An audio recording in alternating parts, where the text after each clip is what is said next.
Dios les bendiga a mis amados hermanos. En esta mañana queremos tener nuestra escuela dominical y queremos estar compartiendo la palabra en el Evangelio según San Juan, capítulo 6, a partir del verso número 1.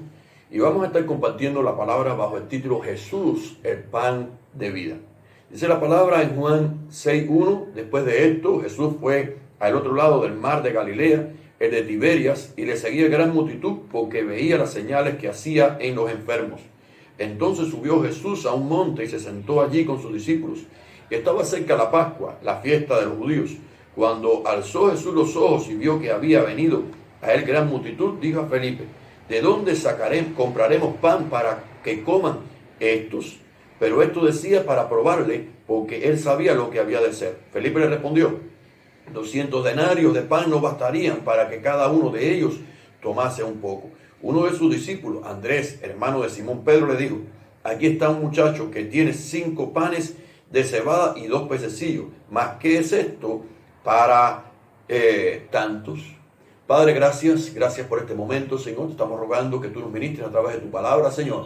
Que cada uno de los que estamos recibiendo, Dios mío, podamos ser hacedores de esa palabra, Señor, y atesorar todo lo que tú nos das. En el nombre de Jesús. Amén. Jesús enseñaba a sus discípulos y de hecho muchas personas seguían al Señor Jesucristo mientras Él predicaba. De hecho le seguían aún en lugares desérticos. Y esa gran multitud, dice, estaba necesitando de la palabra, pero llegó el momento de que la necesidad física, es decir, el hambre que ellos tenían, llamó la atención a nuestro Señor y asimismo se lo hizo saber a sus discípulos. Jesús entonces decide mostrarle una clase de provisión celestial. Qué bueno es poder nosotros aprender y saber que Dios es nuestro proveedor. Pero sus discípulos todavía no lo habían aprendido.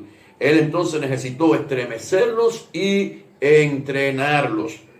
Y de hecho hoy queremos darle ejemplo de 3 principios que Dios ha establecido para la multiplicación. El primero de ellos es que Dios siempre usa lo que tenemos para hacer sus milagros y darnos también que nosotros podamos participar en ellos. Pregunta: ¿qué tienes tú en medio de tu necesidad? ¿Qué tienes en la mano? De hecho, Moisés, cuando Dios fue a trabajar con su vida, pregunta: ¿qué tienes en tu mano, Moisés? Y él dijo: tengo una vara. Y aquella vara fue usada por el Señor. De hecho, luego fue llamada la vara de Dios.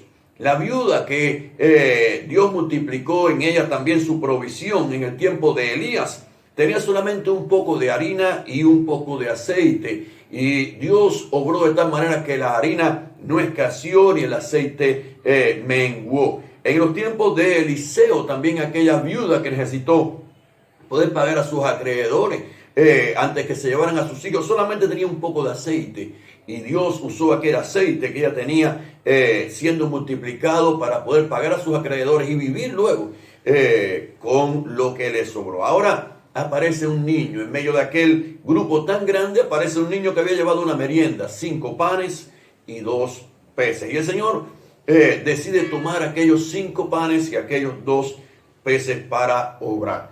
El segundo principio de la multiplicación es que Dios pide que nosotros seamos capaces de entregar lo poco que tenemos a el Señor, entregarlo en sus manos para poderlo bendecir, para él hacer luego el milagro. Moisés soltó la vara. Si Moisés no soltaba la vara al suelo, no vería el milagro, pero él la suelta y Dios la usa. La viuda le hizo una torta de pan a Elías antes de ella ver la multiplicación de su harina y de su aceite. La viuda en los tiempos de Eliseo también tuvo que verter aquel aceite que tenía en otras vasijas, creyendo que Dios haría el milagro. Y aquel niño entregó sus 5 panes y sus 2 peces para que el Señor decidiera hacer el milagro. Esto nos enseña la necesidad de poder entregar al Señor lo que tenemos para que Él lo pueda usar, hablando de la bendición de Dios sobre cada cosa que tenemos. También Dios enseña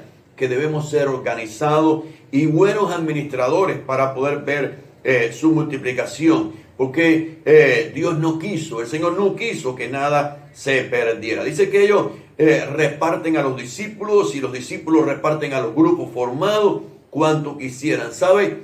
Pero de hecho, la palabra nos enseña que sobraron 12 cestas de pedazos de pan. Dice Juan capítulo 6, verso 13, recogieron pues y llenaron 12 cestas de pedazos, que de los 5 panes de cebada sobraron a los que habían comido. Qué precioso es el Señor, que Él no solo nos da, si aún Él permite que pueda aún saciarnos y sobrar. Los milagros que Jesús tenía en mano hacer, los milagros que hizo el Señor en medio de sus discípulos, en medio de tantas personas, siempre tuvieron un objetivo. No era simplemente el objetivo de que las personas fueran alimentadas, sino que Él necesitaba que ellos pudieran conocer que Él tenía una misión aún mayor, y es la misión de la salvación eterna. De hecho, Él trataba no solo con las personas incrédulos que pudieran haber a su alrededor, sino aún con aquellos que Él había escogido, aquellos discípulos que Él había decidido entrenar. Y Él necesitaba que ellos también aprendieran. Dice el versículo 14 de Juan capítulo 6, dice, aquellos hombres entonces, viendo la señal que Jesús había hecho, dijeron, este verdaderamente es el profeta que había de venir al mundo. Reconocer a Jesús como el Cristo, como el Mesías, como el enviado de Dios, es algo bien importante. Muchas personas tienen a Jesús como alguien que históricamente vivió, pero no reconocen como el Señor, como el Salvador, como el Mesías de Dios. Y esto realmente es algo que debe tocar nuestras vidas. ¿En qué lugar tengo yo al Señor? ¿Qué lugar ocupa el Señor en mi vida? Porque de hecho, eso es lo que me llevará a que yo pueda tener una relación realmente con el Señor que pueda llevarme también a disfrutar de las bendiciones que Él vino a traernos. Entender el mensaje del Señor también es un proceso. Los discípulos no le entendieron todo desde el comienzo. El Señor tuvo muchos momentos y muchas oportunidades en que les dio a conocer el mensaje de salvación, que les dio a conocer los principios eternos en los cielos, pero ellos no siempre lo entendieron. Dice el versículo número 15, pero entendiendo Jesús que iban a venir para apoderarse de Él y hacerle rey, volvió a retirarse al monte Él solo. Muchas veces tenemos la mirada tan corta que solo vemos lo material o solo vemos las circunstancias que están a nuestro alrededor. Pero Dios está esperando que podamos tener una visión espiritual, que le podamos considerar a Él y le podamos tener por encima de nuestros propios proyectos. Ellos tenían un criterio y ese criterio tenía que ponerse a un lado para poder conocer a Jesús. Jesús realmente ha tenido mucha paciencia, tanto con usted como conmigo, como con cada uno de sus discípulos. Y siguió tratando, siguió enseñándoles de otra manera. El trato de Jesús con los discípulos más cercanos a Él era aún más profundo. Y Jesús, de hecho, le dedicó mucho más tiempo, como lo ha dedicado también a nosotros, aún le dedicó esfuerzo. Sus discípulos, dice que decidieron, dice el versículo 16, que al anochecer decidieron sus discípulos, dice, descendieron al mar y entrando en una barca, iban cruzando el mar hacia Capernaum. Estaba ya oscuro y Jesús no había venido a ellos. Y se levantaron el mar en un gran viento que soplaba. Cuando habían remado como 25 o 30 estadios, vieron a Jesús que andaba sobre el mar y se acercaba a la barca y tuvieron miedo. El poder nosotros confiar en el Señor es la manera en que podemos vencer nuestros miedos. Los miedos realmente crean lazos. De hecho, muchas veces tenemos que saber que el miedo y la fe son contrarios. Y el Señor enseñó a sus discípulos a confiar en Él, porque había una superstición de que si alguien en medio del mar, es más, en medio de una tormenta, viera aparecer un fantasma encima del mar, era un mal augurio, decidía entonces pensar que iban a perecer. Pero el Señor dice que les dijo, no tengan miedo, porque soy yo el que estoy con ustedes. Dice el versículo 20, mas le digo, yo soy, no temáis. Ellos entonces con gusto le recibieron en la barca, la cual llegó enseguida a la tierra donde iban.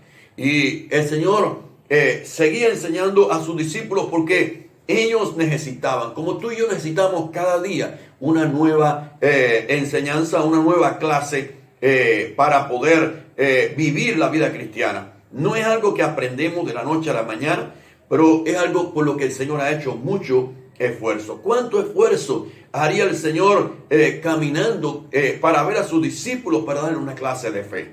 Realmente Él necesitaba quitar los estorbos que resultaban de la superstición y Él necesitaba poder tratar con cada uno de los que Él consideraba sus apóstoles, con cada uno de los que Él consideraba sus discípulos en especial, porque estos serían las personas que luego transmitirían el mensaje del Evangelio. La pregunta es, ¿qué nos motiva a buscar del Señor? Porque los motivos equivocados y las circunstancias pudieran ser un estorbo, pero Dios nos da nuevas oportunidades. Dice la palabra, hablando de las personas a las que Él les estaba enseñando, dice que al día siguiente la gente que estaba al otro lado del mar vio que no había habido allí más que una sola barca y que Jesús no había entrado en ella con sus discípulos, sino que estos se habían ido solos, pero otras barcas habían arribado de Tiberia junto al lugar donde había comido el pan después de haber dado gracias al Señor.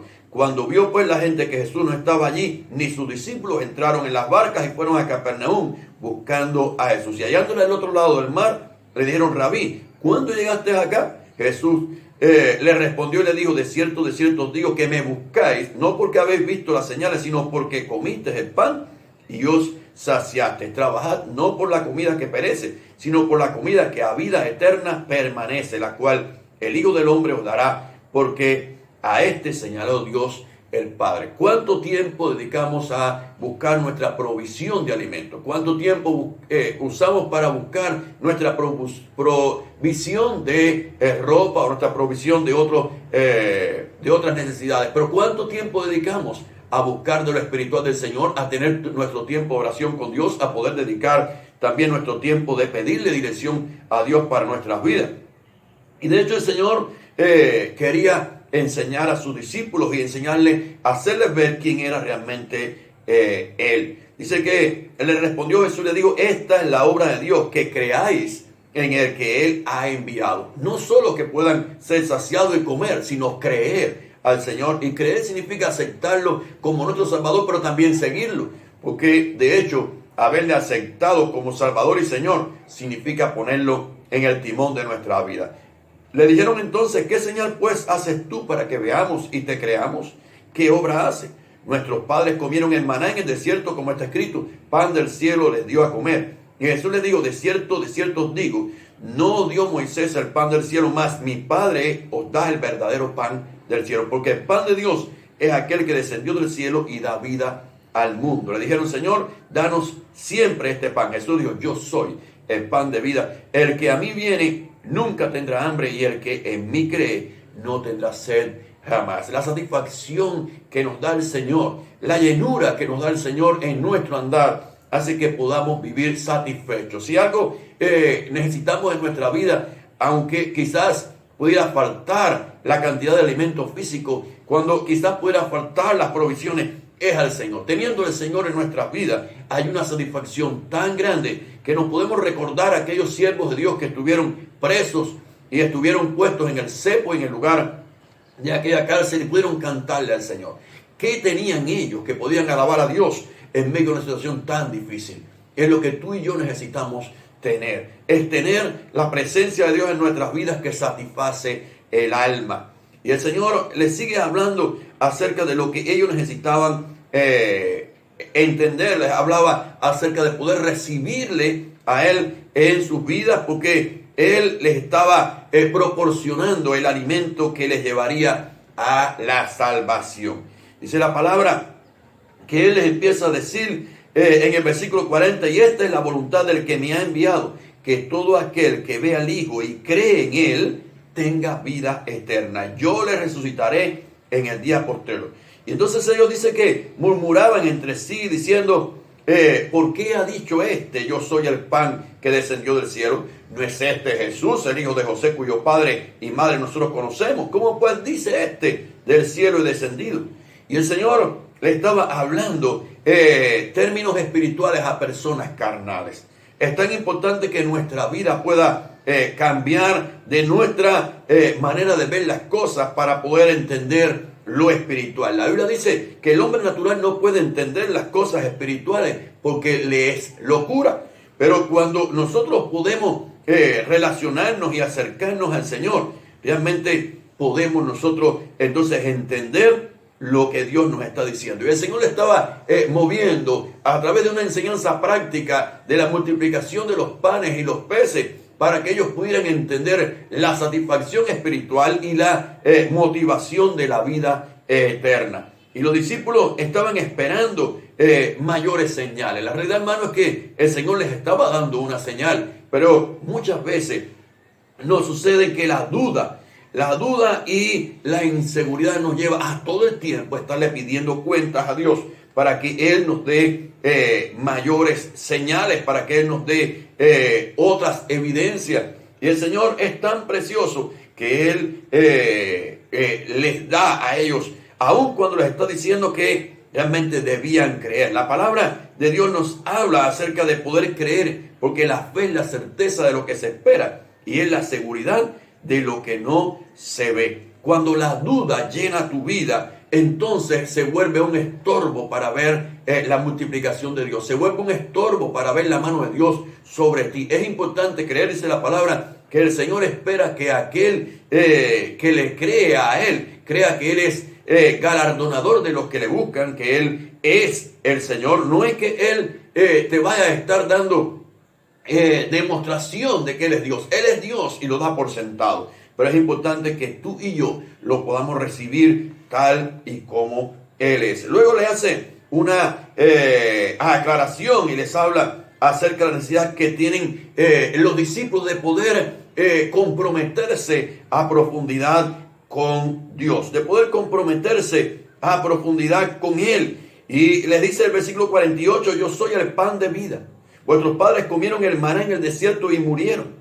Pero este es el pan que desciende del cielo para que el que en él coma, dice, no muera. Yo soy el pan vivo, dice el Señor, que descendió del cielo. Y si alguno comiere de este pan, vivirá para siempre. Y el pan que yo daré es mi carne, la cual yo daré por la vida del mundo. Entonces los judíos contendían entre sí diciendo, ¿cómo puede darnos a comer su carne?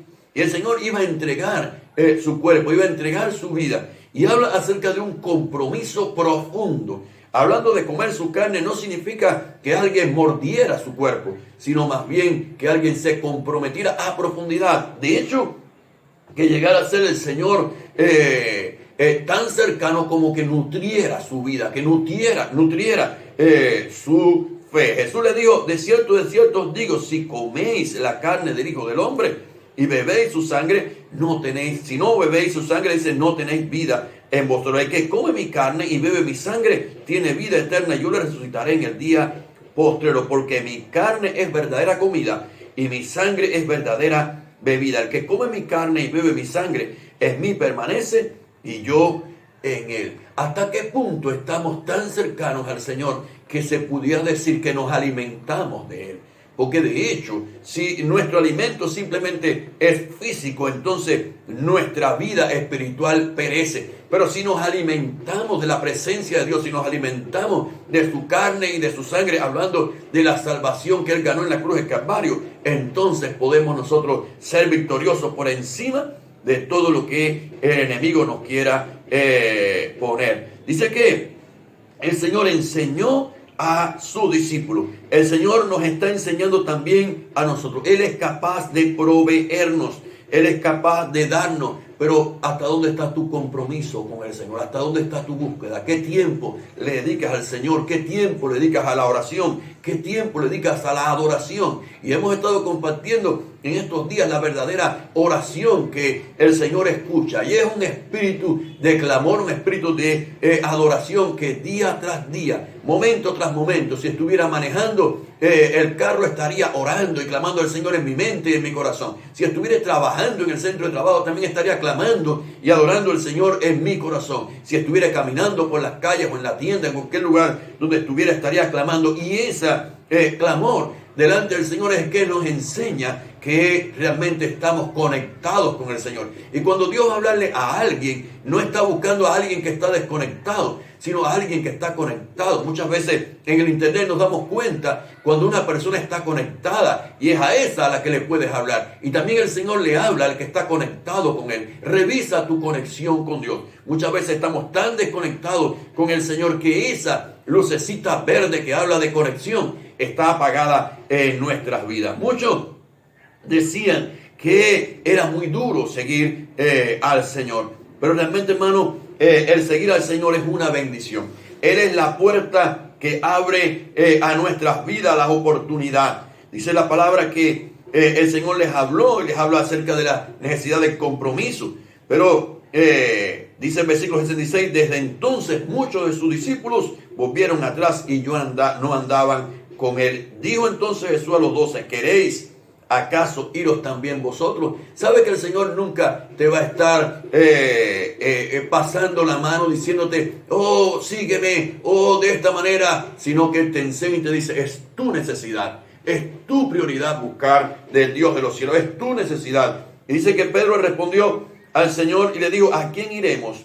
Tú tienes palabra de vida eterna. Y nosotros hemos creído y conocemos que tú eres el Cristo, el Hijo del Dios viviente. El Señor quiere que nuestro compromiso sea total con Él. Él está comprometido también a multiplicar nuestra provisión. Pero ¿cuál es tu respuesta? Dios no es ajeno a nuestras necesidades físicas, pero Él sabe que la mayor necesidad que tenemos es espiritual. Dios promete que si buscamos primeramente el reino de Dios y su justicia, entonces lo demás material será añadido. Dios nos da lecciones de la manera en que Él multiplica las cosas, y es importante que tú y yo pongamos lo que tenemos en las manos del Señor. Muchas veces cuando retenemos y no somos capaces de compartir, cuando retenemos y no somos capaces de agradecer al Señor, entonces Dios cierra la provisión. Pero qué bueno cuando ponemos en las manos del Señor, le ponemos en sus manos y decimos, Señor, esto que me has provisto es tuyo,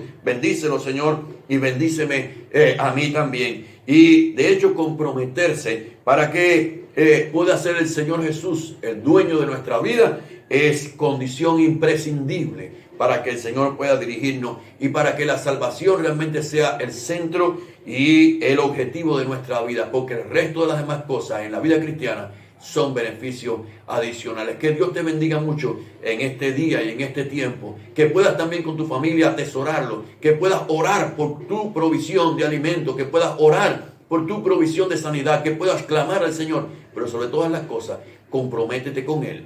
Porque en el compromiso con Dios, en tu relación con Dios y en estar en conexión con el Señor estará que Dios pueda hablarte a ti, como habló también a Samuel en aquel tiempo en que muy poca gente recibía palabra de Dios. Dios te bendiga de una manera especial y vamos a estar orando. Padre, gracias. Gracias por tu provisión. Bendice, Señor, a tus hijos donde quiera que estemos, Dios Santo, y permítenos, Dios mío, que en este tiempo complejo de enfermedades y de tantas escaseces, Señor, la mano tuya esté sobre tu pueblo, sobre tu iglesia, sobre tus siervos. En el nombre de Jesús. Amén.